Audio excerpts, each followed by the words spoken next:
Welcome to Recovering Addict. I'm LT, your host, and I'm an alcoholic addict. If you are watching this on replay, what you can expect is a show that is dedicated to relapse prevention and supporting the still suffering addict. And if you have a family member who is an addict and you are affected by that, Felice has been in that experience here too. And that's what we're all about. But tonight we have a special guest. Her name is Amber from Put the Shovel Down. So we're just waiting for her to jump in backstage, and as soon as she does, we will pull her on. But real quick, you guys know that Cassie has been moving and transitioning and all that kind of stuff, and she wanted me to share this picture with you from my uncle, via my uncle to y'all's. So it says, when life is going right, go left. When life isn't going right, go left. And then it says, to be someone you look up to. And that's from Cassie. Ting. Spread of love. Yep. Who do we got in the house tonight? We got Merk and Jerry and Marilyn and Petey. What's going on? Michael Teeter, how you doing? Jen C, Maddie C, what's going on, guys? TJ and Murd. Mr. Red, how's it going? Hey, Margaret.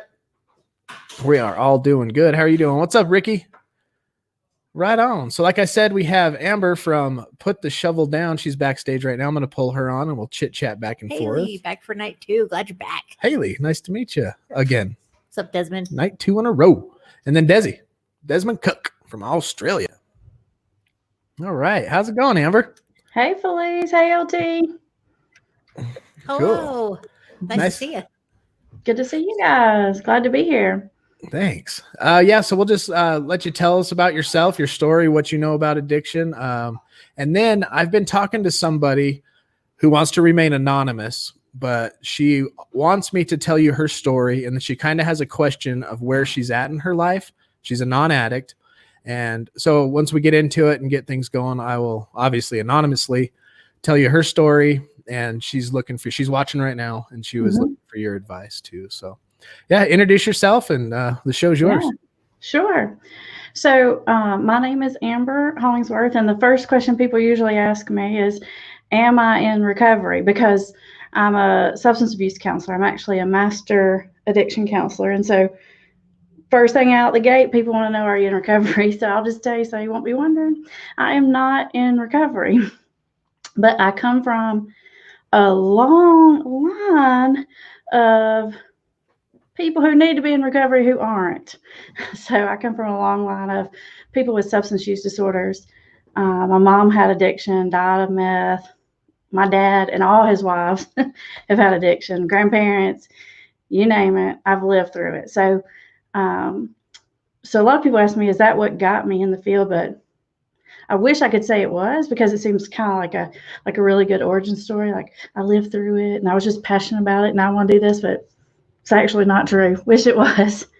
Actually, I was a school teacher, went back to school to be a counselor, and there's not much romantic about this, but I couldn't afford to take a whole school year off to intern as a school counselor. So I took an internship as a substance abuse counselor and then just stayed and loved it. And tell you what, sometimes you're just put in the right place at the right time, because there's nothing that I would rather do.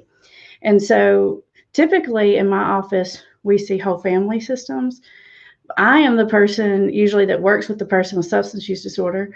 I call myself like the defense attorney. And so what I do is dig people out of like messes that they've got themselves into.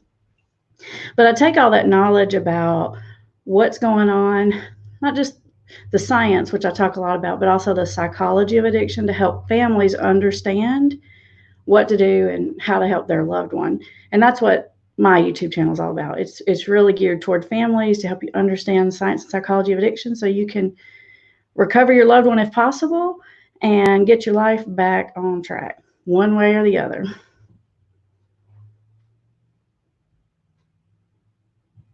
I'm coming back. Hold on. There we are. Awkward, silent. I was typing. I was like, oh. Right on. Yeah. So you said, how long did you say you've been working in this field of counseling? A little more than 16 years. I've been doing it a good minute. Yeah. And did you own your own counseling center? I do. I own my own practice. There's myself and a few other counselors. And like I said, we use a team model. So I don't see people with substance abuse problems unless their family will come in. A couple of reasons. One, I don't think I'd ever get the whole real story. And two, a lot of times families want to help, but they do all the wrong things and they don't mean to, but they sabotage counseling. So I really need those families in there for several reasons, but those are the big two. That's cool. So the question this lady has for you, let me pull it up here so I can. I love it. It's like a case study. And then anybody out there that's watching right now, if you have questions for Amber, you guys got a real life counselor in front of you, somebody that knows what's up. 15, 16 years of counseling under her belt. She's probably seen and heard everything. She can see right through us addicts and all our BS, you know, as they say. But this young lady, her situation, she got married young. She had a child with her husband, and her husband is an addict, full-blown addict. And now it's at the point, and then it's meth. And now it's at the point where it's caused complete stress. She's been studying it, and she's making a lot of really good, right decisions for protecting herself and the new baby. But she's pulled herself out of the situation. She's living in a different place. The husband has now since gone out, gotten beaten up, wrecked the car, run from cops, been in jail. And so now they're at the point where it seems like he wants help, but not sure if he's really truly committed to it. They have found a place that's a 2-year what does it say? A 2-year program. And he obviously it's out of state, and there's a lot of hesitancy on his side, like 2 years, you know what I mean? Just that longevity. And yeah. And that's kind of like the only option right now. And she wants to know is how much should she put her foot down? She says, is a 2-year program realistic to put my foot down? So she knows where he's at. He's possibly still in denial and just saying what he needs to say to try to get back in. But she's drawing those strong boundaries. And now she's basically telling him, if you don't go to a program and literally get your help, you know, this is not going to, I mean, she's going to stay with that boundary drawn. So is it realistic for her to put her foot down on a 2-year program? That's a great question. I really feel like there's like a couple of pieces there. Should I put my foot down? Well, there's like, basically what I hear saying is it unreasonable to expect him to commit to a 2-year program. I feel like that's part of it. And then the other part of what I hear you saying is more like, should we be pushing it if he's not all the way 100% in the game? Am I understanding that right? Yeah. Pieces. Okay. And I think that's a perfect question for me, because my philosophy on this is a little different than most. I don't believe people have to hit bottom to get better. And although it sounds like this gentleman probably has, bounced along the bottom a little while, it sounds like. And I don't believe that people have to want it, what they call like want it for yourself. You hear that a lot, like want it for yourself. Here's what I say. Now listen, this is the secret intel. You ready? Now, when you go back and you talk to people in recovery, here's what they're going to tell you. I just got sick and tired of being sick and tired. I decided I wanted it and I got better. That is not what happened. Like, I'm on the front lines, and everybody that gets clean gets backed into a corner, and that's why they do it initially, right? It's always like rock in a hard place. I don't want to lose my wife. Don't lose my kids. Don't want to go to jail. It's some kind of something that they're in a rock and a hard place about, and that's fine. In my mind, there's no bad reason to get sober. I don't care if it's because you don't want to go to prison. That's a great reason. There's no bad reason to get sober. And here's why I think that. It's not just sort of because I've made it up, but the science of addiction is like, it's like, it's like a brain issue. The person isn't going to want to get better. That's the nature of addiction. If they wanted to stop using, they're probably not an addict. And so if you're waiting for that, that really contradicts everything that we know about addiction. What I found is like, if you can get someone clean and sober long enough, their brain checks back in, and then they can make the decision to stay sober. So usually people take those initial steps for some kind of external reason, which is fine. But after you get them sober long enough, eventually they do have to kind of decide to do it for themselves, because you can get sober for some other reason. You can't really stay sober forever for some other reason. But usually it kind of transitions itself along the way if you can get their brain cleaned up long enough. Does that make sense? It's kind of like they start thinking more clearly and everything starts to work again and they come around. So I guess the first part of what I would say about that is, if he's willing to go just because you want him to, you say, thank you, I appreciate that. If he says, I don't want to, but I'll do if it makes you happy, you say, yes, that'll make me happy. I appreciate that. Thank you. You take them up. Because I've seen families sit in my office and say, now, if you're not doing this for you, I literally like kick them, like under the table. I'm like, because they're gonna back out. Don't give them that opportunity. They don't have to want to. They just have to be willing to. So what I hear you saying is the initial why, a lot of people call it the why to quit, is a great starting point. And no matter what your why is if you're going to lose your job, your kids, your wife, is a great why to pursue it. And we're going through this book right now called Addictive Thinking by Abraham Tversky. Okay. And that's what it reminded me. It says in either case, treatment and recovery must begin somewhere. So since active chemical use stands in the way of successful treatment, abstinence must come first. So you're talking about that, clearing the mind from because this book started taking us through chemical psychosis in a sense. And once that's flushed from the brain, like you're telling us, and then once you can start talking sense to their normal brain, not a brain under the influence, is when you can really start hitting home with you need to take care of this on your own. Right. Statistically, people's chances of long-term recovery isn't different whether they came in voluntary or involuntary. The thing that makes the biggest difference is how long you were able to keep that brain clean and sober. So the length of time, and I think that kind of leads into that second part of, is 2 years too long of an expectation? 2 years is a really long time. I've personally never talked someone into going to a 2-year program, but I wouldn't be opposed to it. If they agreed to it, I'd be all for it. A lot of times what you have to do in that situation is you have to say, look, you're a grown man. No one can make you stay in there. I would like you to go and give it a good shot. And by a good shot, it has to be more than a week, because those first few weeks, he's just going to want to run. Everything in him is just going to be fighting it. So it has to be more than a few weeks. I would say, commit to me for 3 months and then we'll talk about it again. Because once you've got, if he's not coming around a bit by 3 months, he's probably not going to this time. Does that make sense? So when families call me, I'll say, listen, if you can make them get in front of me 3 times, if I don't got them by then, I'm not getting them. And when I say that, because I'm an outpatient, I just mean, if I see them 3 times, they want to come back and see me. And if they don't, they're not going to want to. So I say, ask for 3 months if you're looking at like an inpatient. Just ask for commitment. So a good 3-month commitment and then reevaluate. And you're basically reevaluating where they're at. Exactly. Okay. That's good advice. I'm sure she's going to appreciate that a ton.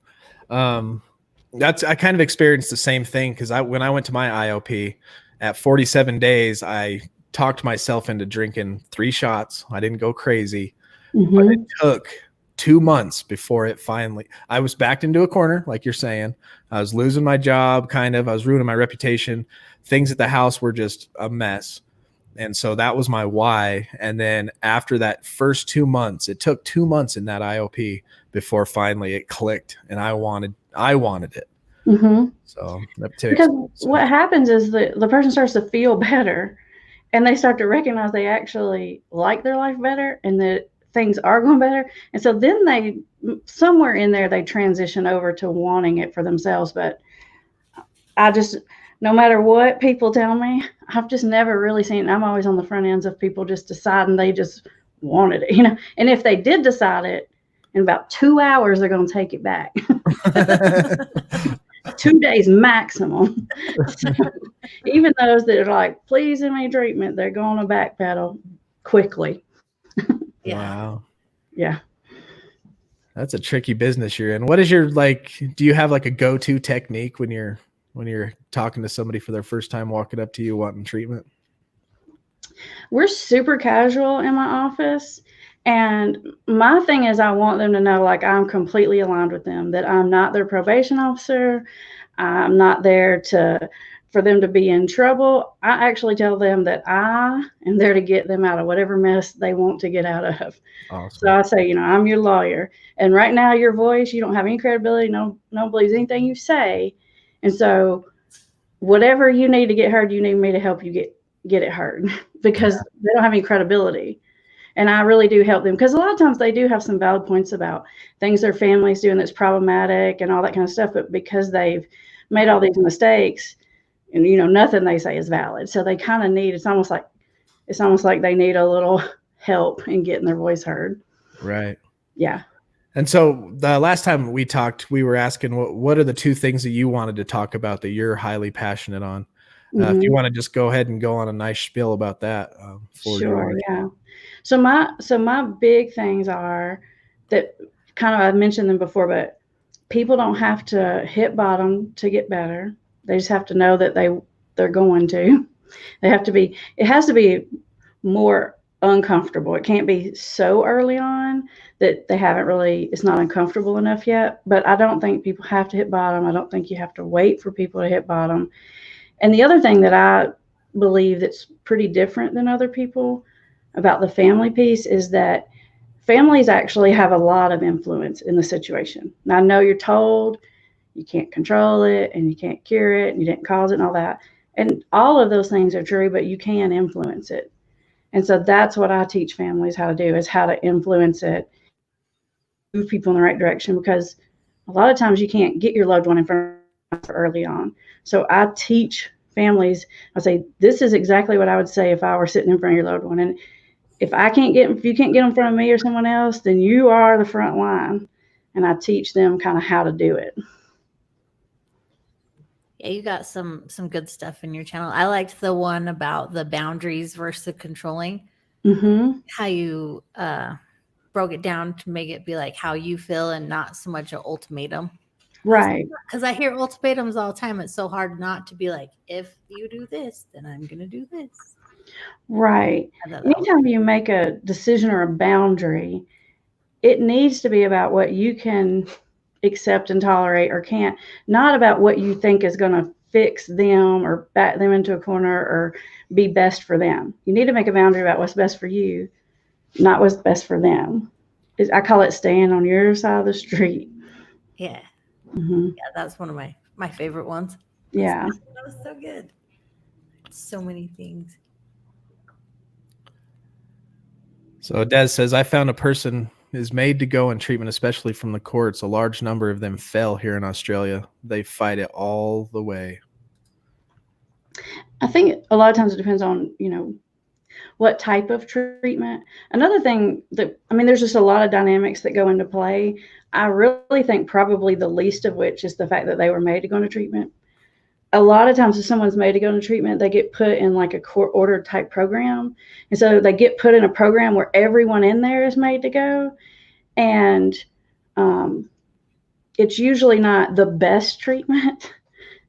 And it's not even so much that the treatment program is that bad or the staff is bad, but if most addiction treatment is done in groups, and if everyone in the group, if there's a bad culture in the group, there's no one to sort of pull that person along, if that makes any sense. And a lot of times, especially when people are forced, people are looking at them like, well, you better do this or go to prison or do this or whatever. No one's in there trying to sort of pull them through. So there's other factors involved in that, I think. Go ahead. Oh, I'm just going to teeter. Teeter? Yeah. I was asked by one of the drivers the other night who asked, how do I get my son to quit drugs? I've told him first they're going to have to wait to get clean and sober. You can't want to get clean and sober. You can't make him do it. Do you have any advice for that? What I teach families is how do you how do you influence them to want to get sober? I agree they kind of have to want it, but there are some things you can do to help them want it. And one of the probably the biggest thing that I teach families is to stop playing the bad guy role. Stop chasing, stop investigating, stop nagging, stop preaching, stop yelling, stop threatening, because all of that really is just like it sort of blocks their view from the problem. Because people that come in to see me, they don't think they have a substance abuse problem. They think they have a parent problem or a financial problem or a spouse problem. And I need that. First thing I have to do is remove that. So there's nothing else to blame. There's really no way you can deny it at that point. So our philosophy is sort of the opposite of tough love. It's like, no, we're not going to play the bad guy. We're going to be super nice. We're going to back up, not fix things for them, but to stop all of the drama. And once that stops, the person starts to see the problem so much faster. Megan says, I've been with my addict for over 15 years, and his biggest issue is self-sabotage. How do I deal with that and not take it out on our relationship? I don't know if it might be too general for me to answer. If I had a little bit more detail, like what kind of self-sabotage, like self-sabotage leading to relapse, self-sabotage related to like, he always quits his job, or maybe if I had a little bit more info, I might could help with that more. So Megan, can you ask more of a specific question and we'll put that up on the screen? Uh-oh, we got a relapser. So I relapsed last night and a friend came and visited me after our talk. I finally know where I belong and I belong in recovery. This disease is not taking me out. Good job, Derek. Good to come to that conclusion. What do you think, Amber? I'd love to hear what Derek's friend said to him. Derek, what did your friend... Yeah, tell us about that talk you and your friend had. Something important happened right there. Yeah. Megan said, yes, relapse. So self-sabotage is leading to relapse. A lot of times, relapse is a complicated thing, but it's always sort of a psychological process. There's several like videos on my channel about it's the thinking, is it because the person keeps thinking this time's going to be different, I'm going to manage it, right? That's one of the thoughts. Is the thinking like, okay, I'm just going to do it this one time and that's it, and I'm getting back on track. Most people have this one little nagging lie that their addiction tells them.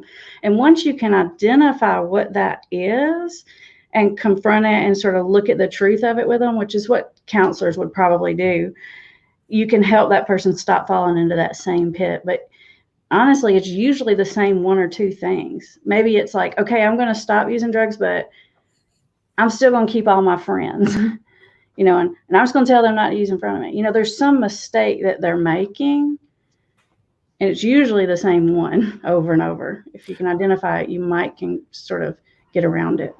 Well, I think we call that closing our back doors. I like that. Yeah. Yeah. Whatever you have to do, if you have to go to the doctor and tell them you're alert. I mean, in opioid cases, I've had friends who go to the doctor and they tell the doctor they're allergic to that opioid. So the doctor takes them off of it. They delete everybody out of their phone. And so we call it closing back doors. Right. Cutting the safety nets out. Right. I call that just in case I change my mind. I don't want to burn that bridge. I don't want to tell my friends I stopped using because I might change my mind. Yeah.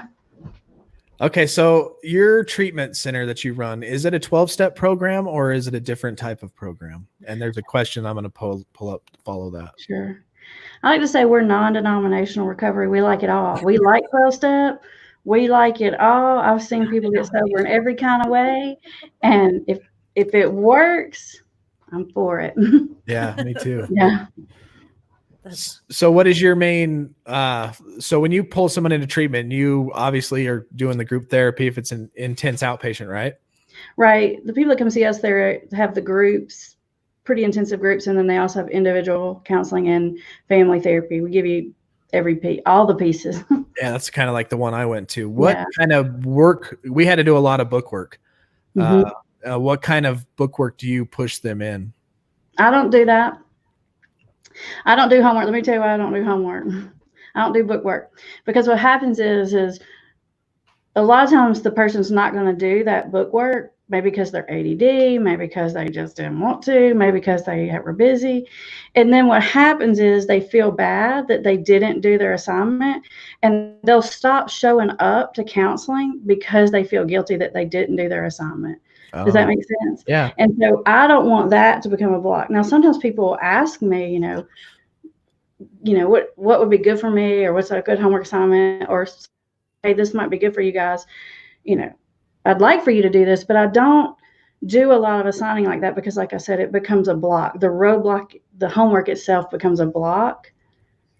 And then they'll start, when they don't do their work, then they'll feel bad about it, but pretty quickly psychologically, they'll start thinking of reasons why they don't like the group, why that counselor's stupid, to make themselves feel better about why they didn't do the work. And I just don't even want to start that whole process. Right.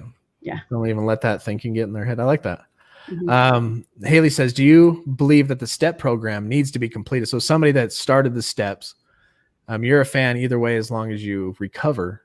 And I know there's a great divide between 12-step programs and non-12s, like you're saying, you're non-denominational and you like both. But what do you think about that question? Do you think a 12-step program needs to be completed? No, not in every case, but I do think there has to be some kind of, I usually use the word spiritual shift, but you could also call it a psychological shift. Somehow, some way, there has to be a shift in thinking and behavior and feeling, not just stop using. I think 12-step is a fantastic way to create that shift in thinking. But for different reasons, for different people, that they're just resistant to it for whatever, there's a roadblock there. And there are other ways to do that, but it does have to happen, that shift. Right. That paradigm shift of understanding. Mm-hmm. Yeah. Right. And just of sort of being self-reflective, taking ownership of yourself. There's just some things that have to shift. 12 steps, just sort of a map to doing that, but there's other ways to make those things happen. Make that same type of map. Get rid of the regrets and Mm-hmm. fears and anxieties. Basically, it's about becoming a person that you like. Oh, there you go. Oh, yeah. You have to get your behavior in line with your values, and then you like yourself, and then you have less need for drugs and alcohol. Oh, I like that. Get your behaviors in line with your values, and you'll like yourself. It's Mm-hmm. pretty simple. Mm-hmm. That's what 12-step teaches you to do. Yeah. Yeah, I love it. Tracy says, my son has not seen his daughter due to his addiction and says he's using because he does not see them. I try to get him to understand that he needs help in order to see them again, and he cannot comprehend that. That's super typical, Tracy. And the thing of it is here's how I measure how addicted someone is. I don't even ask a lot of questions about what they're using and how much. Number one, they're not going to tell me the truth. Right? So why do it, right? I do ask that question if I'm trying to assess if someone's going to go on withdrawal and need medical detox, but that's about it. I listen for their thinking. And addicts and alcoholics will have an unreasonable, irrational amount of resentments and self-pity. It's actually self-pity that leads to resentments. It is the fuel that keeps the addiction going. People think it's money. It's not money. It's self-pity and resentments. It's a victim thinking. And everyone has self-pity, obviously, but when you deal with an active alcoholic, you can hear that thinking is so irrational. You can always hear that. That's what I'm listening for when someone's new in my office. Yeah, we just went through some stories on that type of self-deceptive thinking here in this book. And a couple of the excuses was, I don't want to be seen in public going into an AA building, but yet the next night they're drunk, fall down drunk in public. Right. And they go to the same store every day, and the clerk at the desk knows who they are, and they have their beverage sitting there, You're not embarrassed about that? No, right. The thinking is completely irrational. In end-stage addiction, it's really sort of delusional, not like I see snakes that aren't there, although that could happen depending on the drug, but more like their sense of reality is just so far off. And it's why you just feel like you want to shake them by the shoulders, like, what are you? Because they're not looking at the same reality you are. That's true. So deceptive. So Megan says, so being sober means being completely sober, no alcohol or drug, period, because those are backdoors? I want to clarify. I'll let you take this, Amber. Okay. even though I'm pretty like non-denominational as far as how people get sober, clean and sober, I'm not 100%, but I'm pretty strong on the abstinence philosophy. Me too. So I guess I am really flexible, but I don't, what I find is people do need to get completely clean and sober. Occasionally, I don't even like saying this because it's so occasionally, it also never works. People who are addicted can maybe go back and have a few drinks and be okay. But I don't even like saying that because it so rarely happens. I don't like to set people up for failure, And so I'm a believer that people have to get clean and sober because it's what allows that brain to clear up for that spiritual shift to happen. If you're still pouring chemicals on it, it's just not going to happen.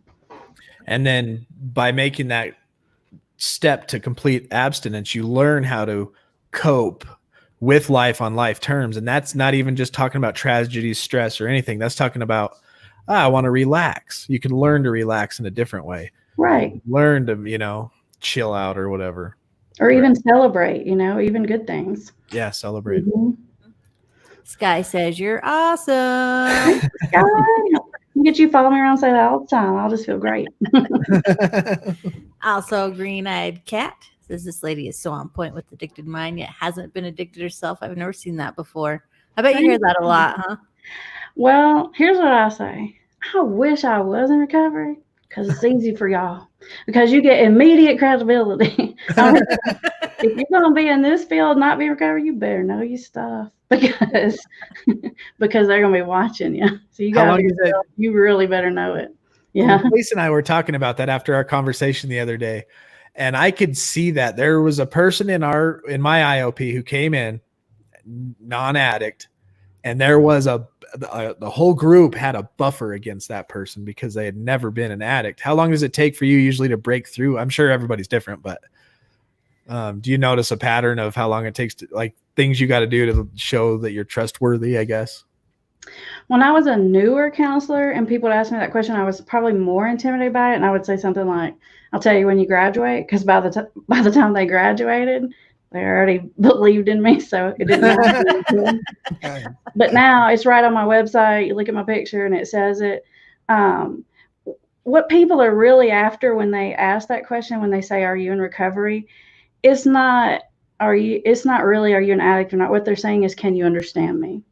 And so very quickly, I help them understand that I can understand them. And that's all they really want to know. That's all that question means is, can you understand me? Are you going to judge me? And to be super honest, one of the things I'm licensed to do is supervise like newer counselors in the field. And I've supervised counselors in recovery and counselors in not recovery. And a lot of times people want a counselor that's in recovery because they feel like, well, this person isn't going to judge me. Let me tell you who the most hard-ass counselors are. Ones in recovery. They're most judgmental. They're like, I got my stuff together. Like, they have no flexibility. I mean, they're really the tougher ones, I think. Yeah, my counselor, he's in recovery 35 years now. Mm-hmm. But yeah, talk about a hard ass. Yeah. He's a tough one. He's like the guy people think ice cold water just to get comfortable being uncomfortable. Yeah. The thought is like, they'll understand me more, they'll have more grace for me. But okay. I don't really find that's true. So we're going to really help new counselors separate their own recovery from that person's because they want to project their story onto that person, and that person isn't them, and so it's like, it's good that you can relate, but you have to separate the individual, Right. It's their recovery, not right. They're different. The factors are different. Right. So in this book, we're on chapter 2, and yesterday we went through this, and it took us through a whole bunch of examples of the addictive, self-deceptive thinking of an addict. Mm-hmm. And then it tied it into the Al-Anon and the codependent and the co-addict's self-deceptive addict thinking as well. For sure. Yeah. Now I'm going to kind of drive up personal with you. With your experience you said your mom died of meth. Is that what you said? Mm-hmm. Yeah. Did you have to, what kind of battles did you face being a codependent or a co-addict or a person, even if you didn't get that far, affected by drugs and alcohol? Well, the funny thing about my story is, and I think I shared maybe a little bit of this with you the other day when we were talking, but I didn't even realize that was the situation when I was growing up in it. I didn't realize that was what was happening until I was already in the field, if that makes sense. Yeah. Like, I knew my parents did drugs and alcohol, but that just seemed pretty normal to me. Like everybody does Like that. everyone I knew did. So like I don't think I had that struggle with them. Plus, I think when you look at like roles in the addictive family, if I had to identify myself, I'm like that hero child who just sort of like put like blinders on and is just like, I'm just focused on the next thing and the next thing. And, you know, I always worked. I put myself through school. You know, I was like that person. And so I kind of let that be over there and just sort of moved forward, which has its own problematic things, you know, later in life that can lead to other problems. But I didn't get sucked into it in that way that most people do, I guess is what I'm saying. Oh, that's awesome. Just because it was the norm. Right. Like, I usually tell teenagers, I say, you know, when kids are young, they rebel against whatever their parents are. I say in my family, I was like the white sheep. And I used to think to myself, like, I'm going to make good choices. It's so lame. Like, that's how lame I was. But that just shows you how kids will rebel no matter what it is.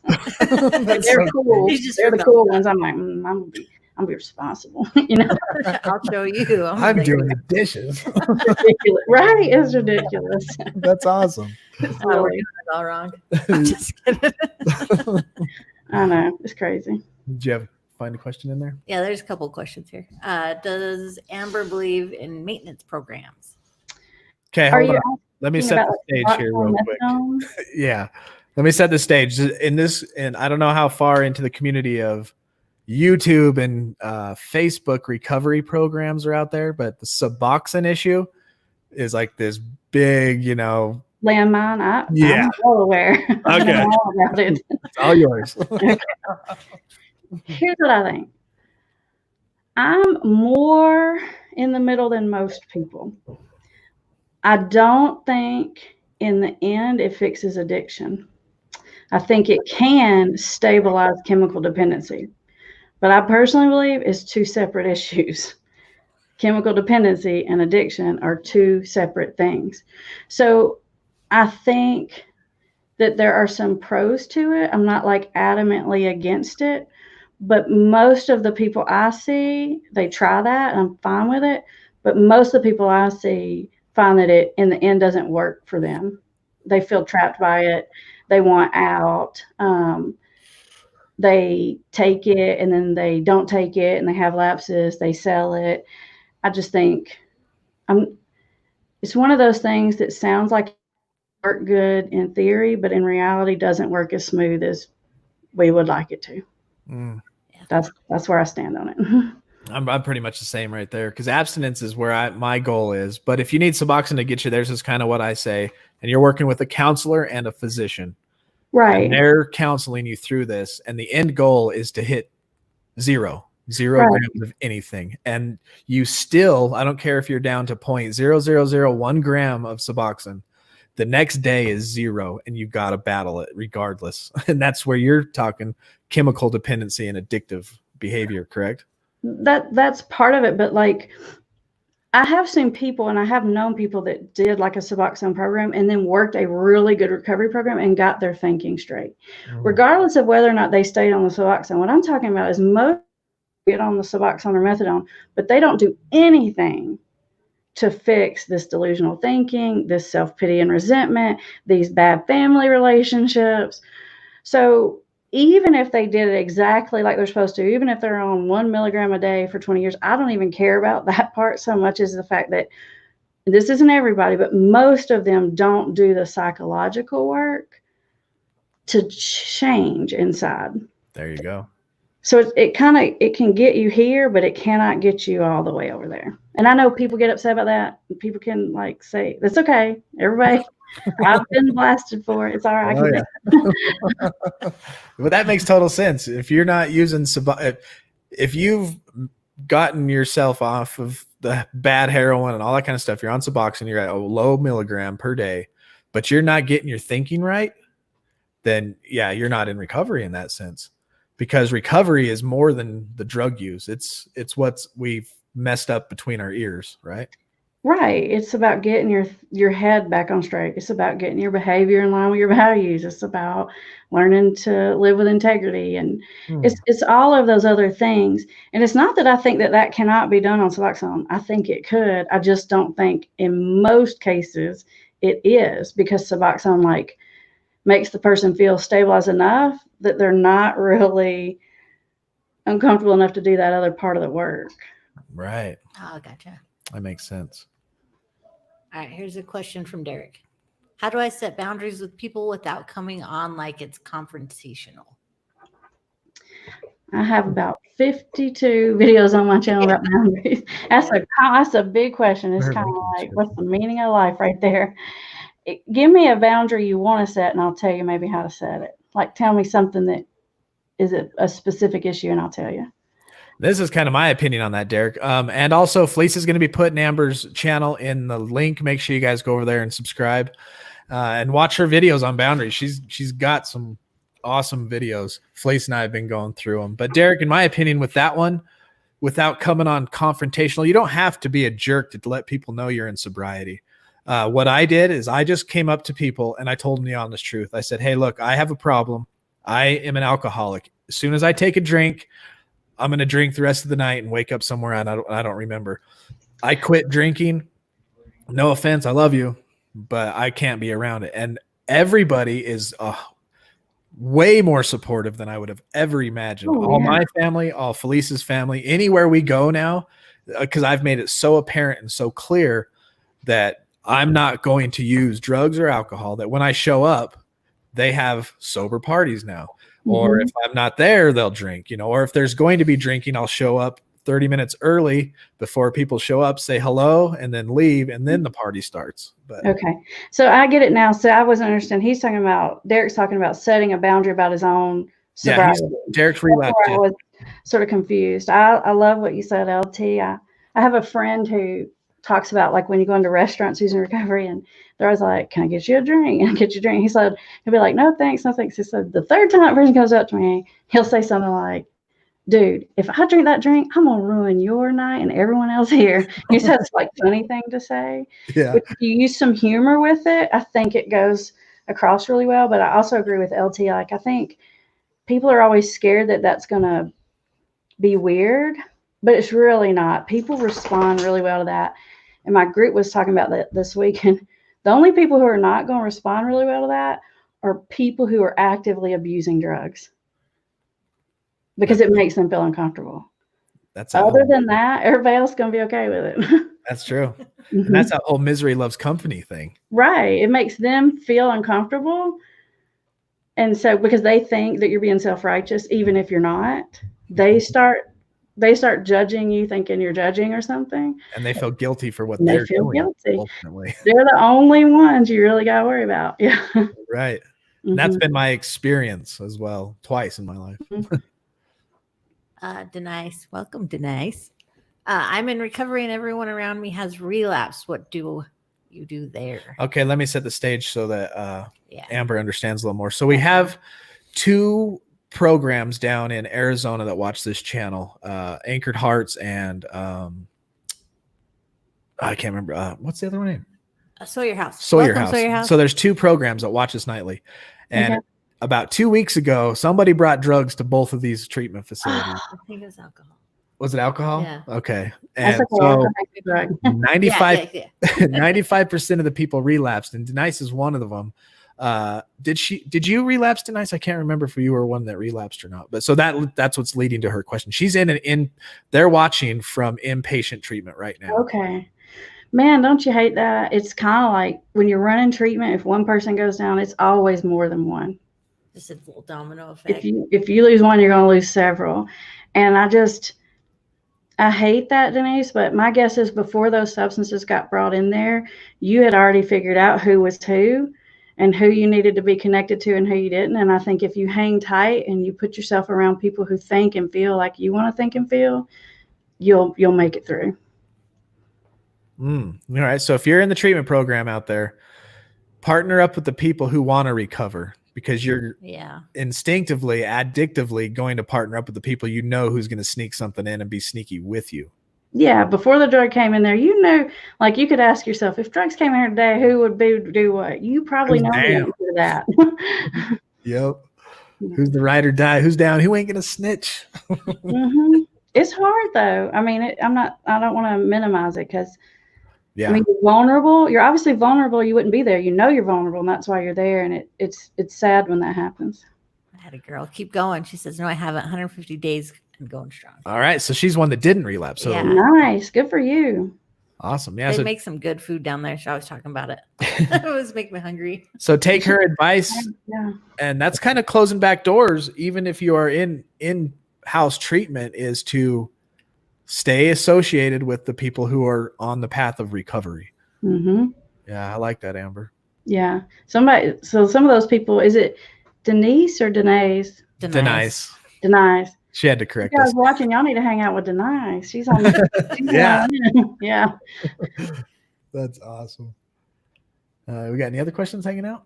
No, we got Weston Rules. He's saying hi to his mommy. Yeah, that's my son. Is that your son? I was wondering. I was like, that's awesome. Well, he says hello. You got you a good mom, bud. So Dwight, he just hit 3 years May 30th, and this is what he says. Go ahead and read it, bud. In many of addicts' lives, alcohol is very much a gateway drug to bigger and so-called better drugs. I've played that tape through already and know how the song ends. To each their own. I'm good, though. I hear you, Dwight. It's either alcohol or marijuana every time. Every time. Those are the holdouts. Those are the hard ones that lead people back. Especially now with marijuana being so socially acceptable and legal. And marijuana is the most difficult drug I deal with. Really? By far. Because it seems, is it because it seems so harmless?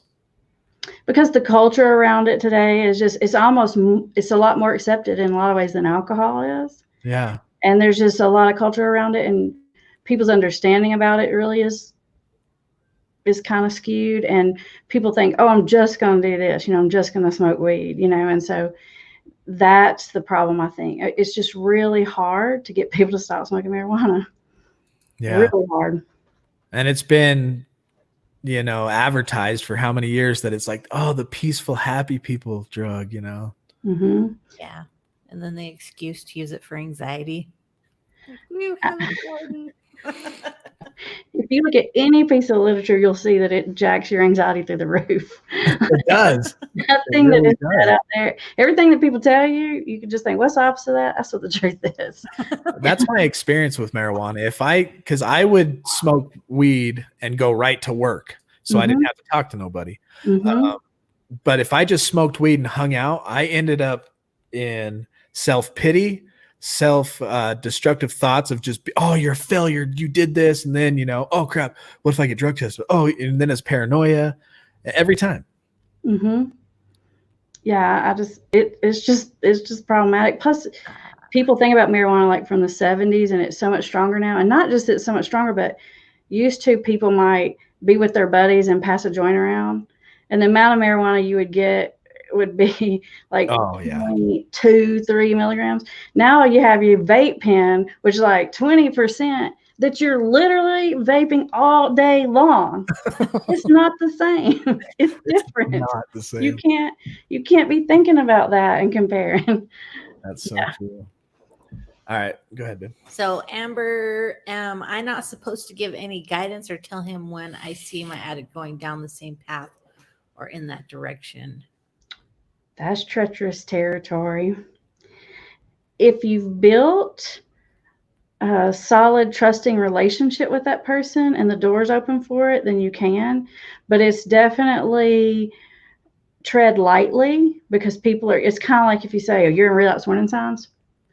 People are going to be defensive about that. Or if you say, I'm worried you're at risk, even if you try to say it nicely, it's super hard not to say it in a way that's going to get the person to put their walls up.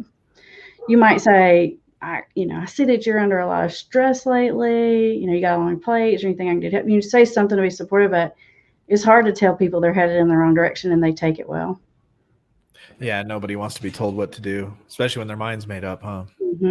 Go ahead. It's tough. Tyreek he also loves your accent, by the way.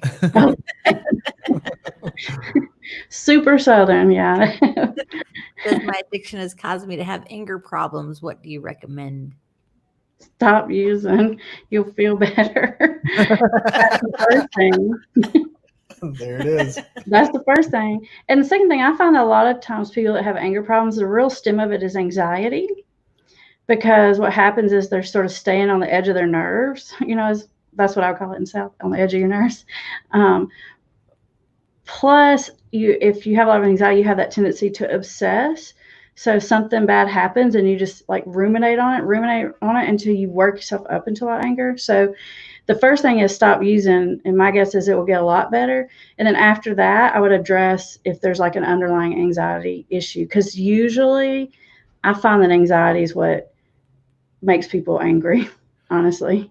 Because it's like a self-protective emotion. And so it's like they're constantly trying to defend or protect something. And that's probably stemming from some anxiety. Well, there you go, Tyreek. There's lots of back and forth on marijuana versus alcohol in here. Oh, Lord. Here's this guy. She says, I've never heard of anyone trashing their house or slapping their wife after smoking a joint, but alcohol is a whole other story. No. I've heard that one. I've heard it all. My experience with exactly what you're saying, Tyreek, if you're anything like me, you're living on the edge of what Amber's talking about. Because I was what we call hot-headed, right? Mm-hmm.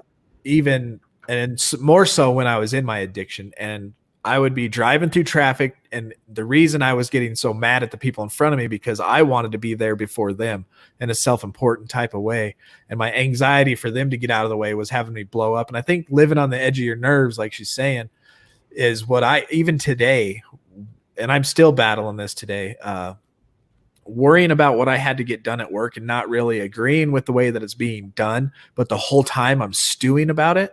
And then all of a sudden the printer won't work. And then I'm mad. And then I freak out, Mm-hmm. Yeah, that's pretty classic. I like that. And our printers are the worst. Yeah, I don't even mess with the printer. That's my friend to do it because I just know it's going to be bad. But even though the differences between behavior in marijuana and alcohol may not have this, they say 4 guys that drink end up going out and wrecking the town, but 4 guys that smoke weed start a band, that whole thing. The behavior isn't so much what we're talking about when we talk about marijuana and alcohol. We're talking about the addiction and it controlling your life and you being a slave to that instead of you becoming that better person in line with your values, right? That's exactly why marijuana is so difficult, because it's so hard for people to see how it is affecting their life. So the analogy I use is it's like, when you're a kid and you're out playing in the ocean and you see your parents are there and you're like, hey, and you wave at them and you go back to playing, and 15 minutes later you look up and you don't see them and you're like, oh my God, they left me, because you didn't feel that the current so slowly pulled you off track. That's why marijuana is so difficult, is because people can't see or feel what it's doing to them because it happens so slowly. If you get on something like cocaine, that stuff messes your life up real quick and that's the culprit. But marijuana does it. It just does it in this sneaky little subtle way. And it won't necessarily destroy your life, but it will stop you from moving forward. And you might think about starting a band. You might talk about it. You might have all kinds of good plans. But my guess is, even if you do start, you're probably not going to do a whole lot with it. That's true.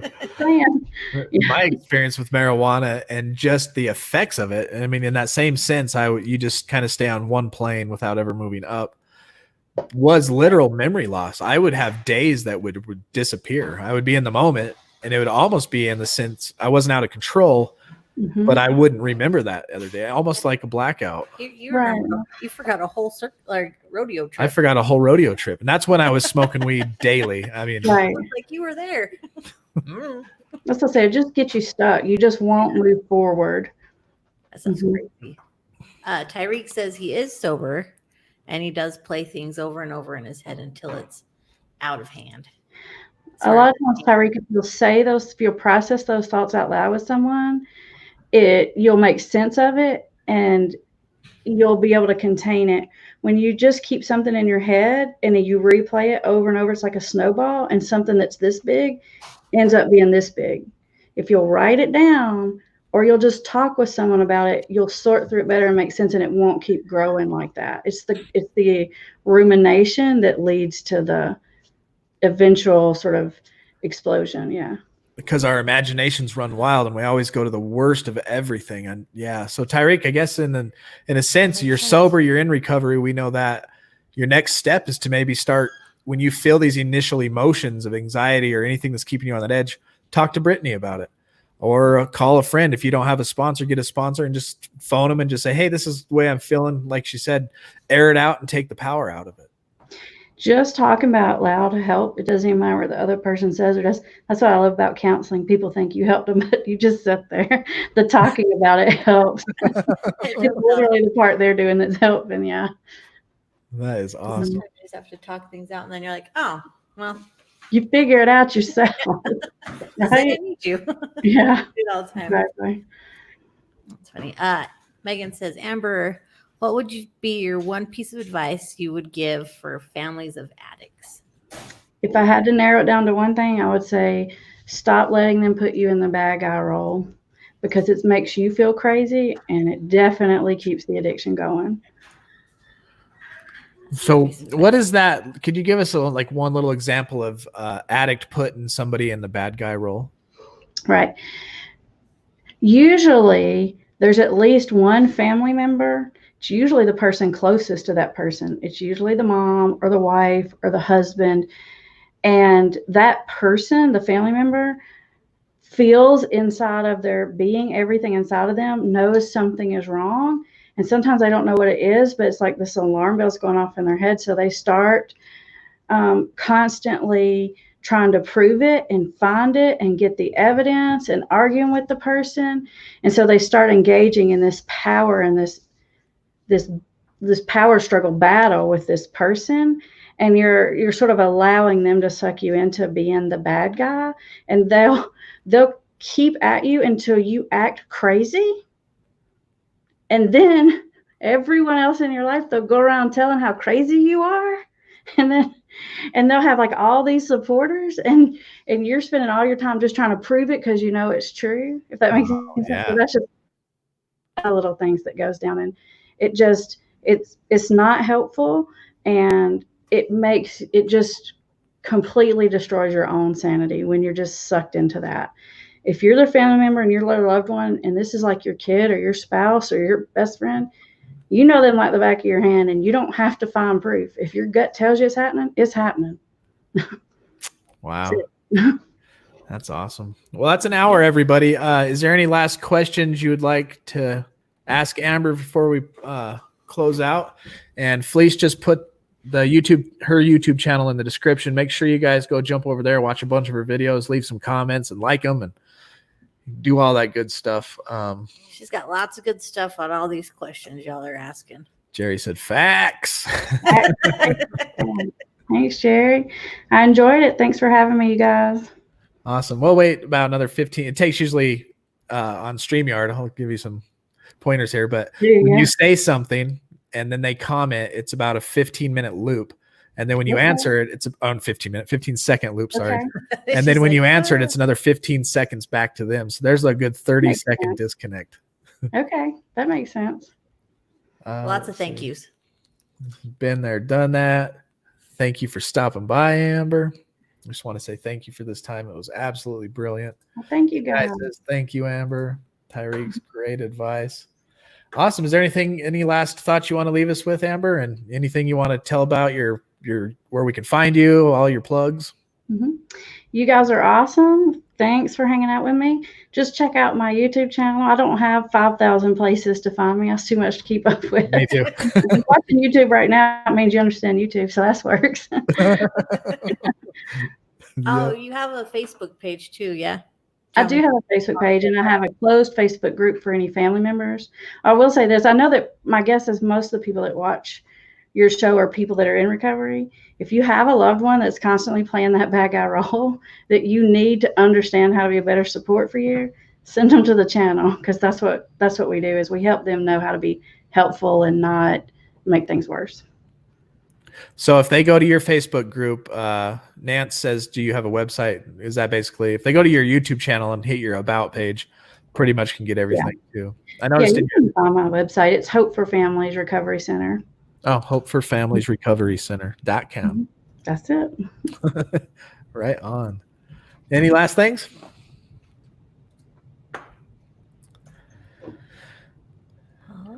Thanks, Ricky. Sharing is caring.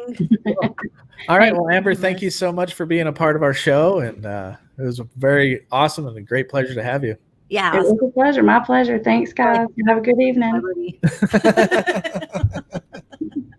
All right. We'll talk to you later, Amber. Bye. Bye.